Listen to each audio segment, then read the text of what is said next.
All right, hello everyone, and welcome back to the What's It Worth podcast. This week we're taking a look at getting sufficient sleep, so we're going to aim to get 8 to 10 hours of sleep every night and decide if it's worth it, see the benefits and potential risks, and just kind of everything around getting enough sleep every night. Yeah, so I was pretty much introduced to this topic of sleep deprivation last year. We took an AP psychology class, and we talked. Our entire unit was dedicated to sleep, REM sleep, and just pretty much how it impacts our brain and our overall health. But last year, our school actually made a shift from from freshman year to sophomore year, a shift from starting at 7:50 to 8:45. And for me, I was really upset at this. I didn't really understand why we were making that change. But after doing a lot more research, I actually realized how beneficial a late start to school could be for my own health. Yeah, I agree with that. Especially, I was thinking about it because I think both of us are early risers. Yes. Like, we're not people who mind going to bed early and waking up early. But for a lot of people our age, especially with having more demanding classes and such, like sleeping in is really hard. So them pushing the start time back just an hour really helps out. Especially when we're in developmental years is something else that we really saw as sleep is so important for right now. Yeah. So I looked at a research study, or pretty much just an informational article from Stanford Medicine. And, you know, our parents have always told us, like, go to bed early, you need your sleep.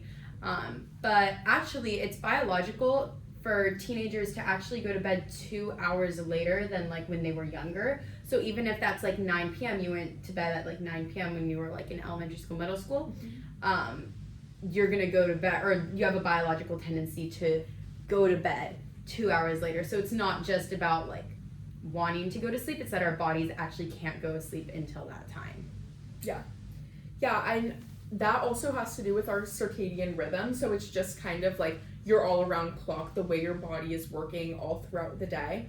And when you're not going to sleep consistently or getting a good amount of sleep consistently, that messes up your entire circadian rhythm. So basically your internal clock is what's messed up. So for example, as you get older, it's likely that the time you go to bed is going to get later, but that also means the time you go to school has to be later. So with them pushing that time back, for example, if in elementary school, what time did we start in elementary school? I feel like we started later. We started later, but I've always gone to school early because I would go to, like, kids club when I was little. Right, so did I. So I've always been someone who would wake up early, and then I'd be at school by like 7 when I was younger, so I'd go to bed earlier. But now I'm at school around 8 or even sometimes now 10, depending on the day. So I really do have a lot of time, so it has helped my body adjust. But another thing I was thinking about is I'm getting, like, the right amount of hours, but also, is it affecting my circadian rhythm that it's different every night? Like, some nights I go to bed at 9 and I wake up at 5, and then other nights I go to bed at 11 and wake up at 7. Like, it just depends. Yeah, so. I completely agree with you on that. I don't know how that would impact you if on, like, let's say, like, an extensive level where you're changing your schedule every single day. But I did see on a lot of my sources that you need to have a set sleep schedule to have, like, a healthy lifestyle. But I know that we're early risers. I typically don't go to bed that late. But there are many nights where it's just, like, randomly I'll be up until 2 a.m. and that's really bad. Really? Yeah. And you know, we don't know how it impacts us, but sleep deprivation is real. Sleep deprivation is when you don't get enough sleep over, like, a period of time. It was actually reported from, like, an Australian channel, the Better Health channel, that most teenagers only get 6.5 to 7.5 hours of sleep per night. And it's recommended pretty much by every clinical source that you should be getting 8 to 10 hours of sleep every single night. And so I know on a large scale, people have been talking about sleep deprivation as an epidemic. I saw that term being used a lot, just because I think for teenagers especially, people are realizing how much the lack of sleep because of our device use, how a lot of people are up on their phones till late, their laptops, their TVs, and that can also be impacting our brains as we're exposed to really high intensity, like, lights. Yeah, I agree with that. I wanted to touch on that too, because especially in the recent years, that's something that's really spiked. And I also did some research on sleep aids, so people who take stuff like melatonin or gummies, stuff like that, to help them fall asleep. Because I think that's really interesting, because I have noticed, I feel like that's so much, like, that's talked about a lot more now. And so a study from a health site, I didn't write the full name of it, but my bad. But nearly 40% of the people they surveyed said that the pandemic caused their use of sleep aids to increase, which I thought was really interesting, because a lot of the research also showed that a lot of people are using these supplements that are supposed to like help you one night or like for a week when you're having a hard time catching up on sleep or sleeping through the night. They take them as like a cure in a way. Yikes. And so for insomnia, for sleep deprivation, you can't be taking something like melatonin to just cure it, and like rely on it. And I'm someone who I've used melatonin and relied on it, and I had to like stop taking it because it got to be like a mental thing where like I told myself that I can't fall asleep unless I take it. But in reality, it's something that just is there to help you fall asleep as needed. So with these people who have underlying issues like insomnia or anxiety was what I was dealing with, why I couldn't sleep. It plays a big role in people just using it as kind of like a safety blanket for them to be able to fall asleep. And I thought that was really interesting, because they can also have an effect on other health conditions. They can worsen symptoms that you're already having. Like for example, depression is something I saw a big one for, which is so interesting because you're taking these to help you fall asleep, but then if you're not sleeping enough, that also has so many negative effects. It can cause depression and stuff like that.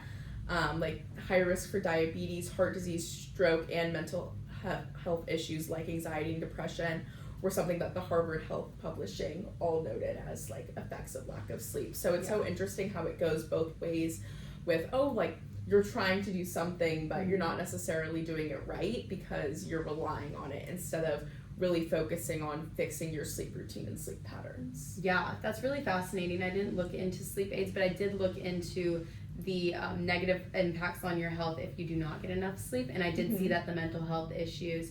And I also saw that you're more likely this is from the National Heart, Lung, and Blood Institute from the article, What Are Sleep Deprivation and Deficiency? You actually have a greater likelihood of death. I was like, dang, put that out there. Injuries, physical health issues, and upon reading this article, I saw the sentence and was like, I don't know if injuries would really play a part.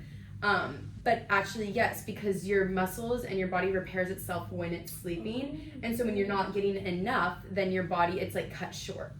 So that was really fascinating. A lot of people who are older in age, if they're not getting enough sleep, then they're like tend to be drowsier, and there's a lot more injuries that occur when you're tired. Does that make sense? Yeah, so that's a link too. I was like wondering that. I didn't think about that. Yeah, and then it's linked to chronic health problems like heart disease, kidney disease, high blood pressure, diabetes, stroke, obesity, and depression. Wow. All of this from something that's so natural to us. Like everyone should be getting sleep. Every animal sleeps, right? Yeah. So some hibernate, some sleep for months. So it's really important. It's like innate for us to get a set number of hours of sleep, because our body needs it. So I know that this day and age, it's the social media age. It's really hard to stop doing things that increase like dopamine levels. I know, like going on to social media, you're always trying to like feed a desire, and just getting enough sleep is a little something that feels small, but it can actually have a really big impact on your life. Yeah, I agree with that. So moving forward into this next week, I took a look at what some of the things we can do to improve our sleep are, because sleep quality is really important, not just how many hours you're getting. So some things I saw from the CDC were removing electronic devices like your TV, your phone, computers, everything like that. Not eating a large meal before bed. Oh, really? Yeah, because then you're digesting as you're like trying to fall asleep. Yeah, because it takes time to digest your food. Caffeine and alcohol, or we're not going to be drinking alcohol before bedtime. Sorry, I'm reading off my notes. But caffeinated drinks. Getting exercise during the day is a big thing also. So I kind of took from this list and decided what I can try and really be consistent with. And so I think something I really want to start doing is the no electronic devices before sleep. I'm going to start tonight with like 30 minutes, and then I think try to get it to an hour and hopefully maybe even 2 hours before bed. because for me, I know it's really hard. I like to have a show going. I have like I'm on TikTok all the time. I know you're better than me. You deleted TikTok. But it's hard. It's definitely hard, and it's so easy to just fall asleep on an app because you don't have to just lay there a lot of times with your own thoughts too until you fall asleep. But I'm really going to try to not go on my phone before bed, and hopefully that'll stop me from going on it in the morning too, because I know that's better for you as well. And then I'm going to try not to eat an hour or two before bed, because I feel like I never feel that good if I eat right before I go to sleep either. I've never eaten right before bed ever. Yeah, don't. I feel like I never feel good. I mean, like, unless it's like late night, like I was at like Not Scary Farm or something. Yeah. I think I've eaten like way later. But I pretty much end my night eating at like 7, and I go to bed around like 9:30. That's perfect. That's like what you should be doing. Yeah. But this is really recent. I've had really big issues being on my phone at night and in the morning, and it just goes everywhere with me. I used to be really good with that, but it's only been recently that I've noticed a real huge issue in my life where I'm just constantly on my phone. Anything. Who was I talking to? It wasn't you. I was talking to someone about this the other day, and they were like, yeah, like I'm addicted to my phone. Like they were like, it hit me the other day. I was like, wow, like I'm addicted to my phone, and I was like, I started realizing that too. And I know for me, especially TikTok, like I had that realization. I was like, wow, like I am constantly, even when like I can't be on it, like I'm in a setting where like I can't have like audio coming from my phone, or like there's nothing for me to check. Like I'll literally go and like delete my emails. Like maybe you just don't need to be on your phone right now. Yeah. Like yeah. No, I completely get it. It's seriously so recent where I've been like, this is a really big issue for me. But my parents have always set in rules in my house, not like harsh rules, but just kind of like suggestions. Hey, don't be on your phone with this. You shouldn't have your phone next to you in bed. Like maybe put it on a desk, or maybe put it like outside of your room. That way you're not checking it. They've always told me that. Yeah. Like, it's good for you. Yeah. But it's only been recently that like since we're growing up, my sister's a senior, and we've just been like, we text at night. I text everyone at night. I'm always on the phone, and I genuinely need to get off. Yeah. And it's been really hard in the mornings to not check my phone. I used to never do that. Yeah. I used to never check my phone in the mornings. I know we're not talking about that, but I now wake up, first thing I do is open up my phone. I used to just wake up and then make my bed, do my hair, do my clothes. And that all plays into the routine of it all. Completely. So. And now I've gotten into such a nasty habit, and I don't really know what to do. And so that's when I realized, like, yikes, this is really bad. I'm addicted to my phone. Yeah. So that's definitely going to be a challenge before bed, but I think it will improve sleep quality. It'll make it easier to fall asleep, too, because sometimes, like, I literally, like, eyes are shutting, and I'm still, like, scrolling to the next TikTok. Like, girl, put it down. Put it down. Put it down. Put it down. Oh, when I get the notifications where it's, like, time to go to bed, I'm like, yeah, maybe it is. And I just scroll past it. That's really good. Yeah. That used to be me. That's before I deleted TikTok. I deleted TikTok this past June. And it was because school was out and I could stay up way late, and I just kept on. Oh, it was awful. Yeah. So it's like, I'm not doing this anymore. So smart though. Not anymore. So completely stopped that. But definitely quality of sleep is so improved when you're really active and really busy throughout your day.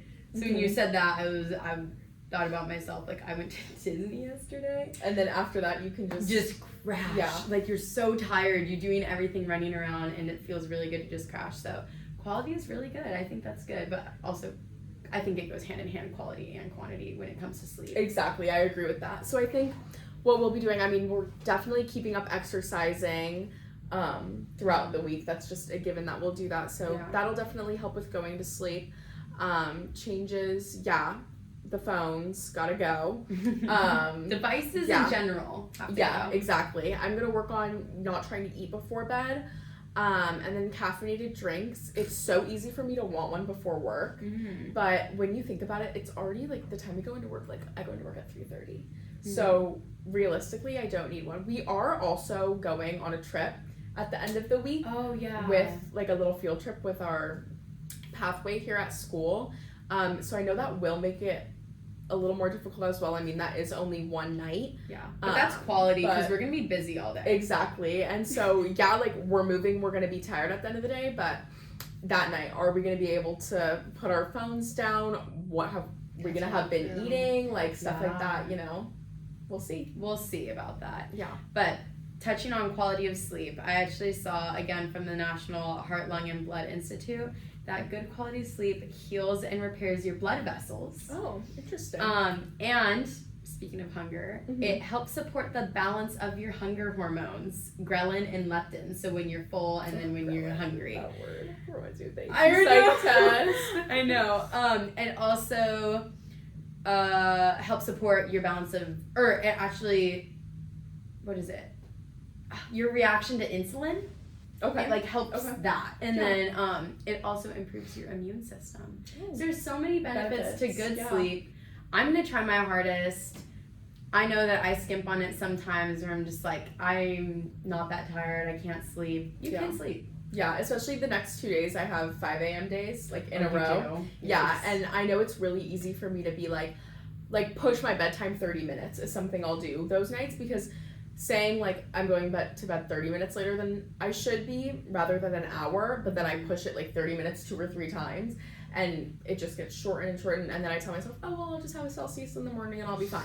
Yikes. No, you're not getting the sleep you need, and then you're waking up early and going and doing a workout and then going to school, like, and depending on caffeine. Exactly. So I'm gonna try to not depend on caffeine either. I know it's so hard for me to not do that, and am I gonna have it? Most likely, but not depend on it. And before bed, if it's 9 o'clock, I'm gonna tell myself, you have to be up in 8 hours. Think about it. Why are you wanting to stay up? It's to be on my phone. Yeah, that's really bad. Yeah. But that's like a really good eye-opener. Yeah, it really is. It's gonna be hard, especially for that field trip. I didn't even think about that. Yeah. But I mean, we're being honest here. We'll let you know how it goes for us. Yeah. If it's worth it. Yeah, we'll let you know what it's worth. All right. Bye, guys. Bye.